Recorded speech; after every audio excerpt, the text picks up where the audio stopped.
میں جب جاؤں تو معلوم ہوگا کافی سارے کام پینڈنگ پڑے ہیں۔ میں نے کاموں کی لسٹ تیار کی اور سب سے پہلا کام میں نے سبزی لینے کو ترجیح دی۔ سب سے پہلے سبزی لینے چلا گیا۔ سبزی لینے گیا تو سب سے پہلے میں سے نماز ادا کی۔ نماز ادا کرنے کے بعد سبزی لے کر واپس آ رہا تو بارش آنا شروع ہوگی۔ جلدی جلدی گھر پہنچا آیا تو یہاں پر معلوم ہوا کہ یہ سرمی جو ہے نا اس کو زمین سے باہر نکالنا ہے۔ جلدی جلدی سرمی باہر نکالی اور اس کے بعد کھیت میں چلا گیا۔ میں نے دیکھا پیاز کے بیج والی ٹہنیاں جو ہے نا کافی ساری ٹوٹی ہوئی تھی اور بارش آنا شروع ہوگی۔ میں جلدی جلدی گھر پہنچا اور یہاں پر آ کے عجیب نظارہ دیکھا کہ بارش بھی ہو رہی ہے اور سورج بھی نکلا ہوا ہے۔ میں بہت ہی حیران ہوا۔ باہر نکلا تو میں نے دیکھا کہ ایک طرف بادل ہے، ایک طرف مطلب صاف ہے اور بارش بھی ہو رہی ہے۔ کیا خدا کی شان ہے۔ پھر دوستوں کی کال آ گئی، جلدی جلدی تیاری کر کے آجو کہیں چلنا ہے۔ میں نے پوچھا کہاں چلنا ہے، کہتے ہیں جلدی جلدی آجو۔ میں نے کہا چلیں ٹھیک ہے۔ میں تیاری کر کے باہر نکلا تو میرے دوست مار صدیق نے کہا مجھے لیتے چلو، میں نے بھی آپ کے ساتھ چلنا ہے۔ میں نے کہا چلیں ٹھیک ہے۔ میں نے مار صدیق سے کہا آپ جلدی جلدی گھر سے نکلے، میں آ رہا ہوں۔ پھر میں نے شارٹ کاٹ لیا اور مار صدیق کے پاس پہنچ گیا۔ جیسے ہی مار صدیق کے پاس پہنچے تو مار صدیق پہلے ہی ریڈی تھے۔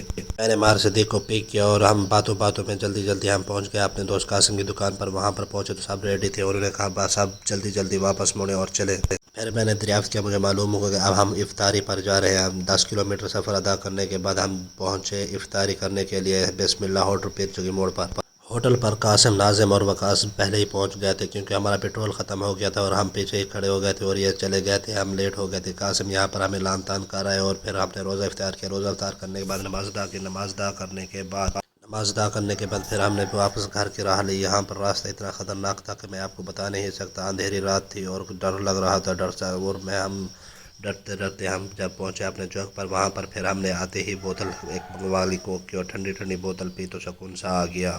بوتل پینے کے بعد ہم مسجد چل گئے، مسجد میں نماز ادا کی، تراویح ادا کی۔ اس کے بعد ہم چلے گئے نیٹ پر۔ نیٹ والی بال ہمارے یہاں لاسٹ سین جو ہوتا ہے نیٹ والی بال کا ہوتا ہے، یہاں پر سب دوست اکٹھے ہوتے ہیں اور میچ دیکھتے بھی ہیں اور کھیلتے بھی ہیں، بہت مزہ آتا ہے۔ آج میچ ہم نہیں کھیلے تھے، صرف ہماری طرف سے قاسم کھیل رہا تھا۔ قاسم نے کہا آج میں جو ہے نا میچ جیتوں گا۔ ہم نے کہا چلیں ٹھیک ہے، چیلنج میچ تھا قاسم کا۔ قاسم میچ جیتنے ہی والا تھا کہ سب لوگ جشن منانے لگ گئے اور دوسری طرف سے دوسری ٹیم مایوس ہو رہی تھی تو انہوں نے جلدی جلدی میچ ختم کرنے کی کوشش کی۔ میچ ڈرا کر قاسم کی ٹیم والے جتنے بھی تھے وہ آگے بڑھے، انہوں نے کہا ہمیں باری دو، ہم کھیلیں گے، ہم جیتے ہوئے ہیں۔ انہوں نے کہا نہیں، اب ہم نے ڈرا کر دیا تو ڈرا کر دیا، اب ہم نہیں کھیلیں گے۔ میں نے قاسم کو بلایا، میں نے کہا آؤ چلیں گھر چلتے ہیں۔ قاسم آ گیا، میں قاسم کو گھر چھوڑنے چلا گیا کیونکہ آج قاسم کے پاس بائک نہیں تھی، میں نہیں چھوڑنا تو پھر قاسم کو گھر چھوڑ کے واپس آیا۔